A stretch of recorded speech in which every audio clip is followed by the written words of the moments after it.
Welcome to the 39th installment of Ear to the Ground, the Land Stewardship Project's audio magazine podcast. Ear to the Ground features interviews and field reports related to sustainable agriculture, family farming, local food systems, and local democracy. I'm Brian DeVore, editor of the Land Stewardship Letter. On June 29, 2007, the Land Stewardship Project celebrated its 25th anniversary with an event called Keeping the Land and People Together. This evening of readings and discussion featured authors Wendell Berry, Mary Rose O'Reilly, and Joe Paddock. In Ear to the Ground numbers 35, 36, and 37, we featured readings from these authors. In number 38, we featured the first part of a panel discussion involving Berry, O'Reilly, and Paddock. In this podcast, which is the last in a series on the 25th anniversary celebration, we conclude that panel discussion. Ron Cruz, who, along with Victor Ray, founded LSP in 1982, was on hand to moderate.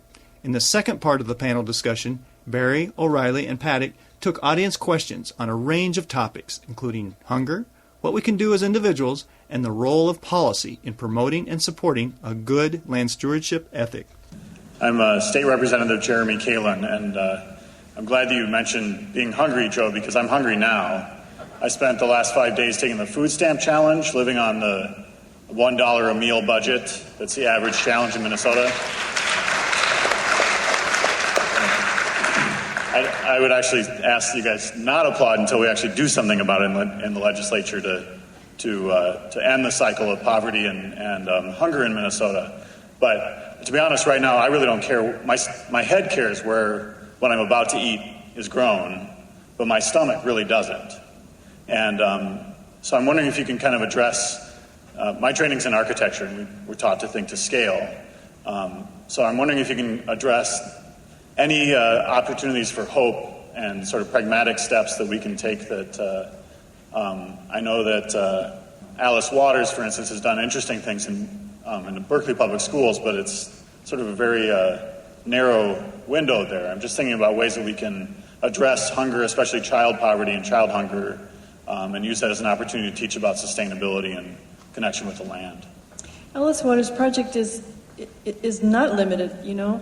It's spreading, I think, all through our school system, and I think it's a wonderful thing to support. There's just tremendous evidence that when children are involved in the gardening projects at their schools, that they have a whole different expectation of the food supply. I think that's an extraordinarily important thing to support. And in our community, where we have so many Hmong people, that if you walk down these little alleyways behind University Avenue and you see these gigantic Babylons of peas growing and just splendid things being grown in tiny little home gardens, I think the example of that is fantastic. And to get that into the school system and onto the playgrounds and out into the community where people can grow up with it, I think it's a splendid, important thing. Either of you care to comment on that? I could add to that the Minneapolis co-op system does a certain amount of outreach that I think is valuable. My sister-in-law, Virginia Pearson, does outreach in elementary classrooms where she brings in whole foods and discusses them with kids, prepares some of it, talks to them, and makes them increasingly aware that at least this food doesn't come from the back of the supermarket somewhere. And I'm not sure that this is getting more kids fed, but I think it's a hopeful thing that people are out there doing that kind of work, and I think the co-op systems have been important to us here up in the upper Midwest. My name is Dick Kroger, and I'm with a group called CURE. It's Clean Up the River Environment, and we're basically dedicated to try to see the Minnesota River cleaned up within our lifetime. And I just recently heard or read where it says the health of the land is reflected by the health of the waters. And the Minnesota River is the most polluted river in Minnesota. And what I'm leading to is if you could care to comment on what your views are on how we might use the Farm Bill in Congress to instill land ethics and profitable farming together to help us achieve clean water and healthy lands. In other words, just how does the Farm Bill fit into reaching sustainability and land ethics-based farming and also profitable farming? Well, I've been having an argument with I suppose, an ally, about paying farmers rewards for conservation services, for helping to keep the water clean and that sort of thing. And I really am doubtful about that approach to things. I'm really doubtful about the possibility of getting anything done that amounts to much by policy now, because I don't think the policymakers know very much. I think that it all goes back to the issue of economic justice.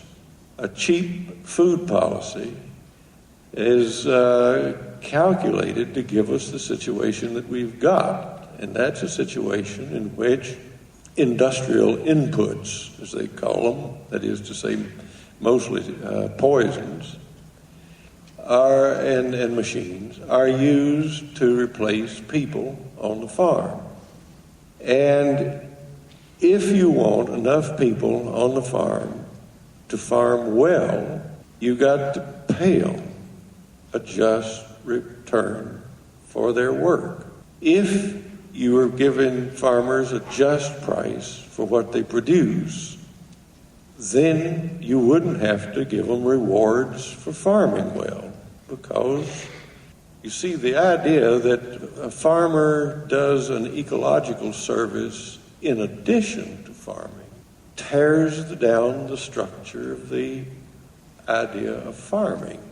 If farming well isn't, so to speak, native to the idea of farming, then you're really in deep trouble. If a farmer has to farm and then remedy his farming or her farming with ecological services, you're just really in bad shape, it seems to me. So I think you've got to start with seeing to it that people are properly paid for the work they do. If a person is making a decent return for farming, then farming well follows. It just is a natural part of farming. If you're doing well on your farm, why ruin your farm? If you're doing well on your farm, why do you want to poison it? So I think the question of farm income has to be addressed. If you want young people to stay on the farm, you've got to get the parents out of this economic depression that's going on all the time. Now, some people are solving this by local marketing and that sort of thing, and I'm looking far more to organizations like the Land Stewardship Project to solve these problems than I am to Washington and the state capitals. I just don't see anything happening that's very interesting in those places. As one who's worked on policy efforts on agriculture a good deal in my life, I understand where you're coming from. I think maybe the issue further is sort of the assurance of a reasonable return over the long term. Because historically, at least in recent history, when prices are up, a lot of the stewardship practices don't necessarily increase. In fact, a lot of land that maybe shouldn't even be in some row crop production ends up in it. So I think something would have to be done about that issue as well. Wouldn't you agree? I agree. But you have to correct that by correcting farming. And the idea that farming is one stroke and stewardship is another seems to me to be fatal. So that if you've got farming degraded to the point where if something goes up, like corn, you grow more of it, then something more fundamental is wrong. And you can't make that fundamental correction by policy. I think what policy has to do is limit production. I think that the government's proper role is to see that things aren't overdone.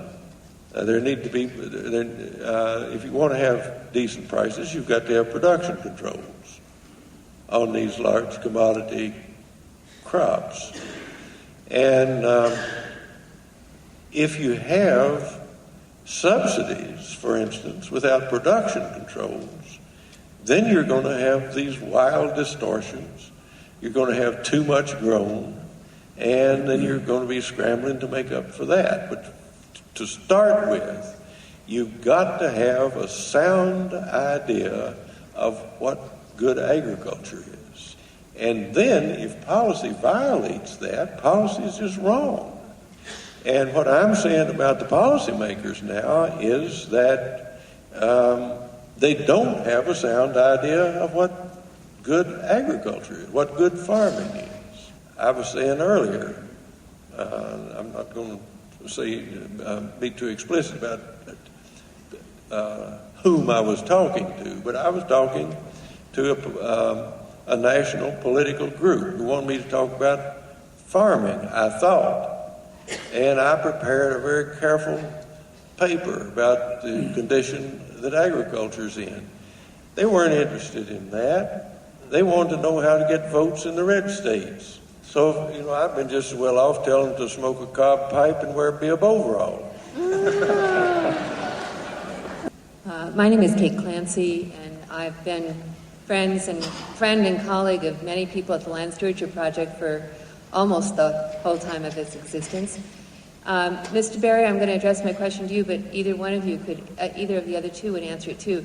You started out your remarks by saying there's lots of good things you could say about the Land Stewardship Project, but you felt like you needed to go on to your readings. I'll give you the opportunity to say good things about the Land Stewardship Project right now. Well, I kind of know what land stewardship is all about, for one thing, and that there would be an organization devoted to that is a consolation. But I also know that I read their paper, and I know that they've identified good farmers. They've given them credit. It's not it's not a confinement organization. It's a pasture organization. Yes, it is. It's true. I think the audience is testimony to that. People are coming in who have a genuine interest, and I assume partly because that interest has been cultivated by the Land Stewardship Project. And so a dialogue is going on, not just between the Land Stewardship Project and its constituents and members, but among those people themselves out in the country where the conversation really needs to be. So all those things, when you talk about bringing land and people together, when you talk about renewing that connection, it's just hard to overestimate the importance of that work when you have the country full of people who really have forgotten how to farm and consumers who really have forgotten how to eat and prepare food. Then the idea of bringing those people together in a local conversation is of the greatest importance. When the farmers, when you have a food system that's based on the principle of competition among everybody in it, then the result is the kind of ignorance I'm talking about, inevitably. If you begin to talk about cooperation between consumers and producers, then you begin to have people learning from each other and people realizing from each other the necessity that they have more to learn and that they must learn. If local farmers are hearing from local consumers about the kind of food they want, that's an incentive for farmers to learn to farm again. It's about as simple as that. How do you produce good meat? How do you produce healthy food? How do you produce good tasting food? All those are questions that lead to a revival of farming. They also, of course, lead to a revival of eating. It's a terrible thing when you think of what's happened to food.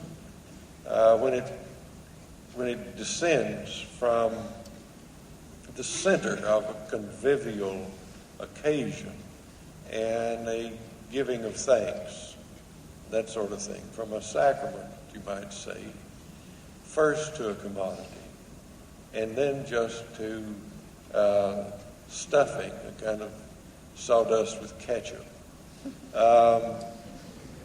You have a tragedy on your hands. Nobody's going to learn anything from that. One of the things I'm proudest about in relation to LSP is some of you may not know that it evolved out of a project called the American Farm Project, which was actually a combination project between the National Endowment for the Humanities and the National Farmers Union.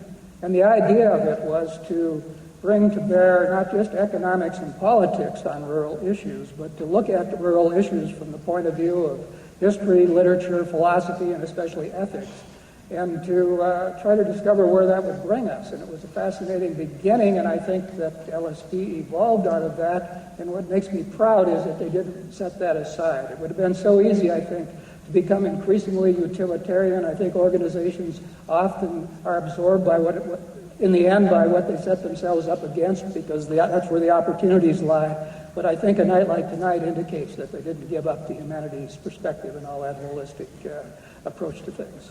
Thank you very much for coming tonight. As a farmer, I have appreciated Land Stewardship Project for the support it's given me, both technical, personal, environmental, and ideas. As a Land Stewardship Project member, I have benefited by meeting many good people. Appreciate that. So my question, not just to you people on the panel, but to everybody in here, is first of all, thank you for your interest in being here. Second of all, some of us are writers, not me. Obviously, you people are. Some of us are speakers. I don't do that very well either. Ask me about my cows and I can tell you about them. But I think it's really important for each of us to ask, what can each of us do? This is an anniversary celebration, and I'm really thankful for the people that came before me and did a lot of groundwork. Thank you, Ron. All of the people that worked very hard for a lot of years. Now, it's also to them and a lot of the rest of us, whether you're a Land Stewardship Project Board member or project member or not, it is important for agriculture, it's important for society as a whole to figure out what can you do. If you can't write, maybe you can at the very least talk to a neighbor about planting a garden, where their food's coming from. Figure out what it is that you can do. If you don't write a letter, take somebody a fresh carrot. Bring them some good food. I enjoy having people listen to the cows eat the grass on my farm, but I think it's important for each of us to figure out what it is that you are willing and able to do. Do it. So it's my question for everybody to think themselves what they can do. Hi, I'm Julie Maxon, and I'm a resident of Rice County, which is still a very rural county south of the Twin Cities, about an hour. One of the issues that's facing Rice County, and I think is facing the future of farmland in North America, is the issue of biofuels, and particularly soy biodiesel and corn-based ethanol. And I think I know what some of your comments might be, especially Mr. Berry, but I wonder if you have any insights or any forecasts for the ways in which our attempts to stem global warming may turn into an even greater spiral of disaster for America's farmland. Well, first, I don't think that biofuels are going to contribute very much to our energy budget. In the second place, I think that it's rather a fad, and it shows how utterly frivolous our thinking about agriculture is. Only a moment ago, American agriculture was bragging about its ability to feed the world. Now it apparently has the delusion that it can keep our automobiles running. Just as a personal response, it's repugnant to me to think that we have a right to grow crops to be burned up in automobiles. I think the people who are thinking about biofuels are not answering enough questions. There's a fertility issue, for instance, that needs to be dealt with. It will only continue monocultural farming. It seems to me to be a device of denial of the implications of the end of cheap fuel. I think that time is over. And if policymakers and politicians wanted to do something that wasn't selfish, they would put their careers on the line and say to people, this is what's happening and you're going to have to deal with it. For instance, if we started rationing fuel or found some other way to limit energy use, then began to think about how to deal with that limit, you could take some of this thinking seriously. But the idea that we would take the land, which is connected to people because the people eat, and begin to replace that connection with a fuel connection. People would be connected to the land because they drive. I just refuse to take this seriously. I think there's some, an altogether expectable idiocy involved in it. If you had an energy source that was infinite and without cost and was non-polluting, it would still be a problem. It would be a bigger problem than ever because we would pave more and drive more. We would just wear this world out driving around on it. I was reading the other day that every presidential candidate is for biofuels. And the reason is that they've all got to go to Iowa, which has more biofuel plants than any other state and has an early primary. Well, if this is what we're going to expect from our policymakers, we better support the Land Stewardship Project.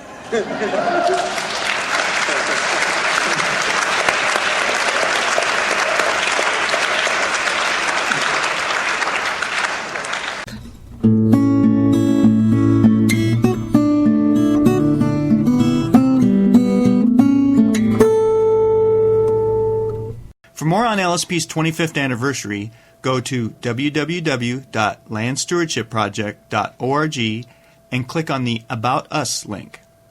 Send your comments and suggestions about this podcast to me, Brian DeVore, at bdevore@landstewardshipproject.org. You can also call me at 612-729-6294. A special thank you goes out to Laura Borgendale, a Western Minnesota musician who provided Ear to the Ground's theme music.